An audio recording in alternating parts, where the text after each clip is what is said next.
Morning. Here's today's outfit, and before I get into this very basic outfit, I do not feel well at all today. Like, I wanted to stay home, and I would have if I didn't have to make sub plans and it wasn't a minimum day and my grades weren't due. But here's my outfit today. I'm wearing these fake jeans from Old Navy. They look like jeans, but they have like an elastic band in the back. It is jean material. It does have pockets.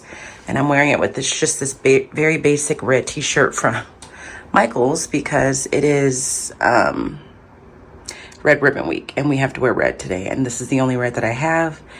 It is a $3 shirt from Michael's. And I'm wearing this sweater that I'm pretty sure is from Old Navy. It's a couple years old.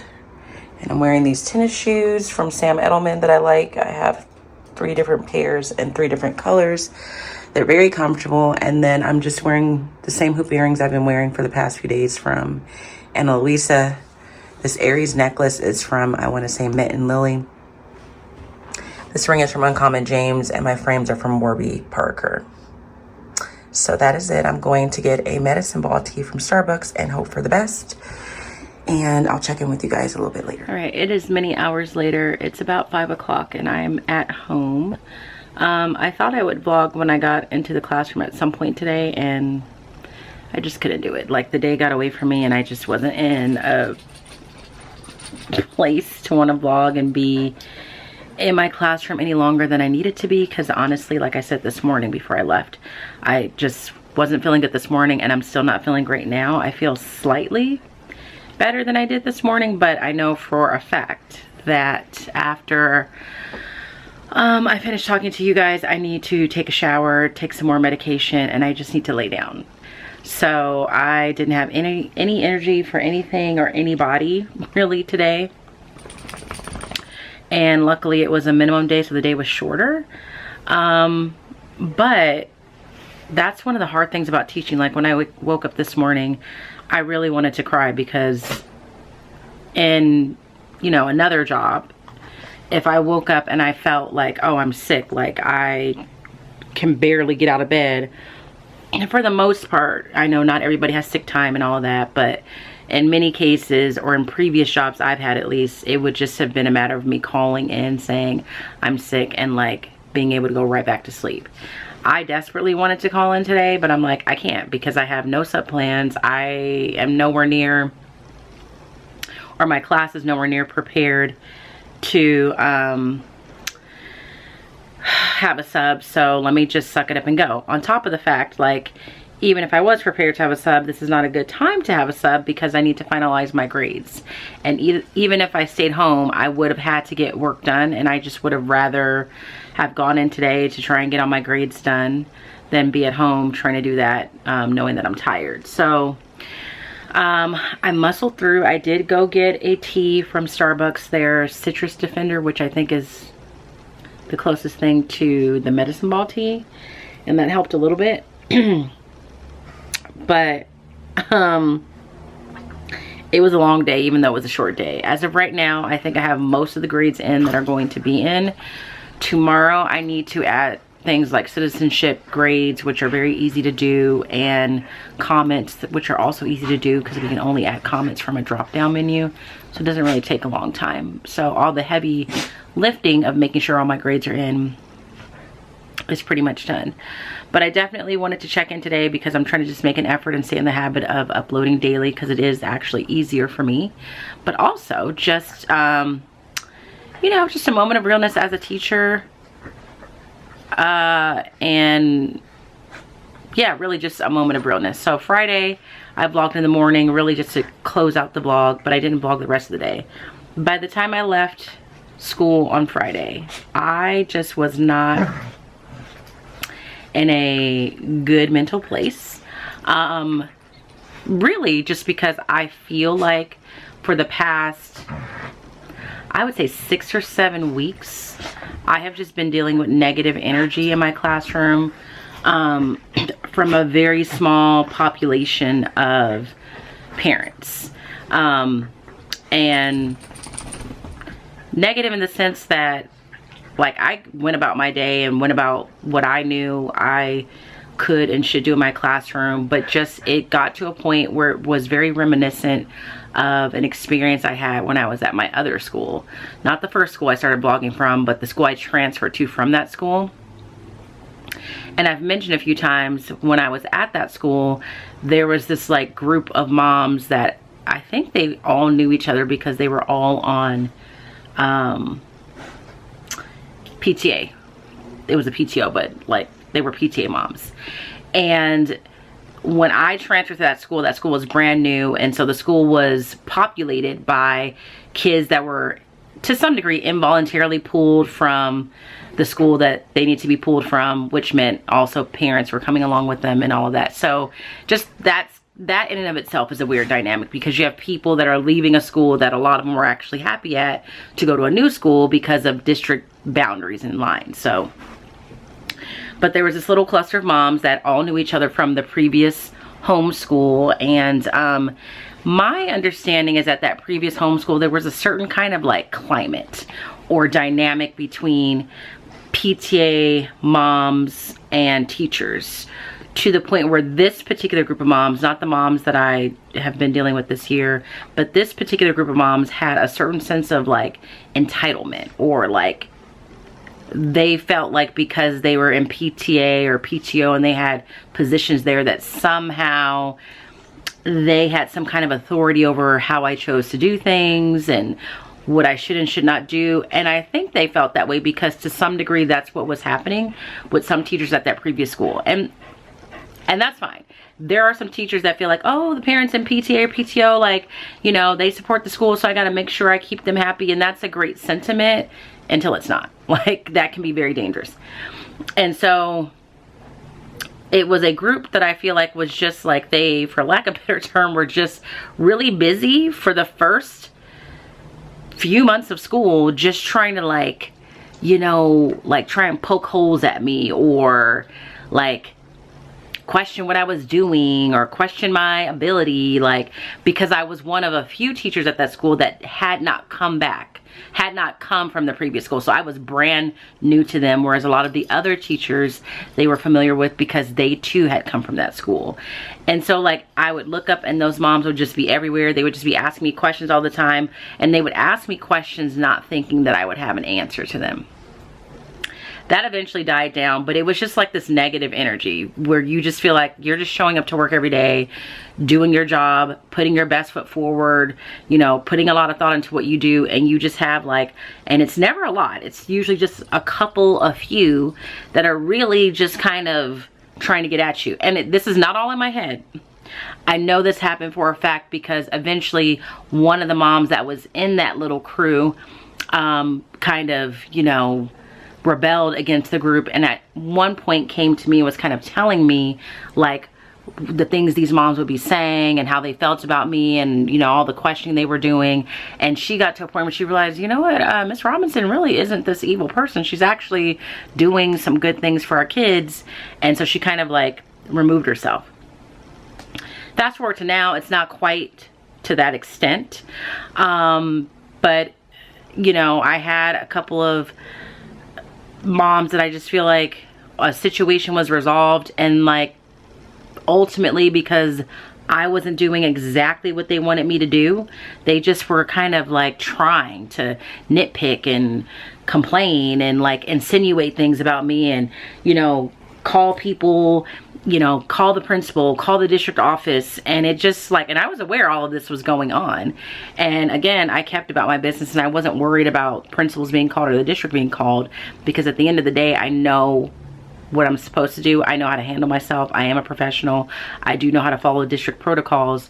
It just was a situation where the parent didn't agree with a choice I made in the class, and I provided their child with an alternative assignment. It was a book we were reading they didn't like, and I provided their child with an alternative assignment, which should have been the end of it, which it was for a couple. There were, just to backtrack, and I think it's good for people and teachers that watch me and that are newer, that have like apprehension of, you know, bring in resources outside of the curriculum, especially if like it's books that some parents just don't want you to read for whatever reason. Like we know there's a lot of parents out there that want to ban books for some may be valid, but a lot of times it's not valid. Like they don't like that there's white people in the book that aren't doing the right thing, or that it gives a different perspective on the situation, and that perspective is from a person of color.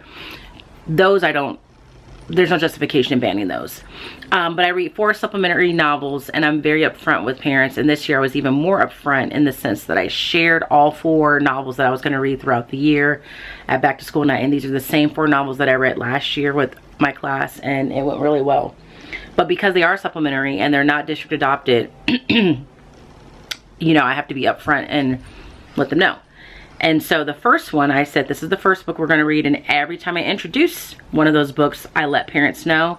I provide them with the Goodreads link, the Common Sense link, so they can kind of take a look at the reviews and then decide if it's something they want their child to read. And I said that at back to school night, like, here's the first book, here's the Goodreads link.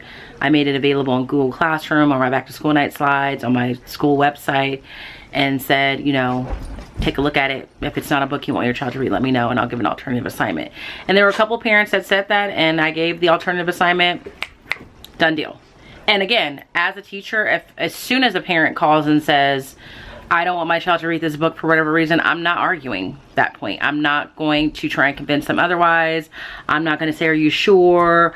I'm not doing any of that, because that is not my place. Like, I'm not raising their child, and they have the right to raise their child however they see fit. So I don't even argue. I just say, I hear them out, and I say, okay, here's the alternative assignment. So that happened with a couple parents, and they were fine. But then there were just a couple that they just wouldn't let it go. Like, and it felt like it was to the point where they wanted to dictate what I could and could not read with all kids in my class, which is just not a parent's place. A parent's place is to parent their particular child and decide what their child is exposed to. It is not their place to parent other people's child, especially when no one's asking them to do that. And that's the point that we got to, where I felt like that's what was going on, and trying to censor what I can do in the classroom, although I was following district protocol. So while I'm going about my day and handling that, it's still frustrating. It's still frustrating to know that that's happening, and that instead of talking to you about it, they're talking to everyone else, like people at the school, people at the district level, people in the community. And I think what, you know, if there's parents out there listening, well, I think sometimes parents don't realize teachers know people too. Like, teachers know people too. The saying, it's a small world, it is a small world, and you hear things, like things get back to you. And so it got to a point where I had told the principal, like, if this is how it's going to be all year, then maybe this class is not the best for these 2 particular students. And it seems like simultaneously those parents decided the same thing. And so I just was frustrated, because I'm coming from a place where I'm saying I work really, really hard. Like, and I do a lot of things that I don't have to do, and nothing that I'm doing is coming from any other place besides I want to provide the best opportunities and experiences for my students as I can, especially when it comes to inclusive environments, inclusive text, inclusive curriculum. And the textbook that we use for Language Arts Study Sync is very Eurocentric in at the 8th grade level. There are stories about people of color in there, but typically they're going through some kind of struggle and strife, and they're older stories that today's kids don't necessarily connect with. So that happened Friday. And then in my leadership class, which is also a lot of work, I was informed that there were 2 parents that wanted their child removed from my class because they were like, the class is too demanding. Which again, that's the parent's right, but the frustration is like, I put in a lot of work on the forefront. Like when we open up the applications, I go around to all the 7th grade classes with current 8th grade leadership students to kind of give a brief overview of the class and what it's like and what the demands are. And then I let the students speak from their perspective. And the 2 girls that went around last year made it very clear that the class is fun, but it is also stressful because, you know, we're doing things like rallies and fundraising. Like, it's a very, very busy class with a lot of demands, because the goal of that is that we don't want anybody applying to the class not realizing what they're getting themselves into. Same with the application. The application has a couple of questions where it's basically saying, you know, before you submit your application, really stop, take a moment, think about your schedule, think about your commitments, think about what you have going on in life, and ask yourself, do you have time for this class? And then at the interview, again, it's a point of conversation. So to have a whole trimester go by, and it's a very competitive class, like probably towards 100 kids will apply, and I'm only going to take 30. And when that list gets posted of who made it and who didn't, there's definite disappointment. So to go through a whole trimester where 2 students who I thought were doing a great job decided they wanted to drop the class because they felt it was overwhelming, it was frustrating. Because again, coupled with what was going on with the other parents, it's like, well, what am I'm working this hard and putting forth all this work, and whether it be lesson planning and forethought and making information available and being very transparent, but for what? If people aren't going to pay attention to that or take heed to it, and then almost talk to you as if you've done something, like as if you've never informed them of any of this and you've done something wrong. So I think by the time Friday came, I just felt extremely I felt disrespected to some degree, because in both cases, with the exception of one parent, one leadership parent, none of these parents are coming to me to talk to me as the professional, as the person that's making the decision, but they're just going to everyone else. So that makes me feel disrespected, and I just felt underappreciated. So it's like, like I told someone, I'm not saying I'm the best teacher out there, but I know I'm a very good teacher, because I've been around enough teachers to know a good teacher from a bad teacher, and I know how much work I'm putting in. So I just was extremely frustrated to the point of tears. Like, I don't cry out of sadness typically or sentimental things. It's like when I get to a peak level of frustration, and that's where I was at. So I left in not a great mental space Friday. Then I was annoyed because I was so frustrated that I wasn't able to stay after school and work on grades, which meant I was gonna have to do some work over the weekend and today. I feel better now. But I also knew, on a totally random note, I also knew I was gonna have to cut my nails down the next day. So I don't know if I talked about my nails in the last vlog because I broke one, and I did in fact have to cut them down. So there's my little short nails. But anyway, that's how I left the day, and I was feeling fine for most of the weekend. And then suddenly, as I was getting ready for bed last night, I just didn't feel fine anymore. I felt like I was getting sick, went to bed, woke up this morning and felt terrible. And my thought is this, because we know I've been on this self-care journey and this being more mindful of how I treat myself in a me season, which I'm on. But I think I've realized there's more to it than just talking about it and doing some things here and there, and like, you know, getting in a hatch alarm clock and streamlining some things. I think those have all been great things, but I think change really takes conscientious and consistent effort, and it's hard. Like, that's why they say change is hard, no matter what kind of change it is. Like, the change I'm dealing with right now is learning how to better manage myself and better treat myself so I don't work myself to the ground. And I haven't fully figured that out yet, because I'm so accustomed to working the way that I've been working that I haven't figured out what is a proper balance for me to feel like I'm getting things done, but I'm also getting rest. And so it's been frustrating to not have that all the way figured out, and still be working on learning how to set proper boundaries for myself, as well as, you know, establishing boundaries when I interact with the other people. Like, it's just been a lot of work to do, and I know it sounds like I'm being dramatic, but it's hard. So this morning when I was thinking about, like, are you really starting the second trimester feeling sick?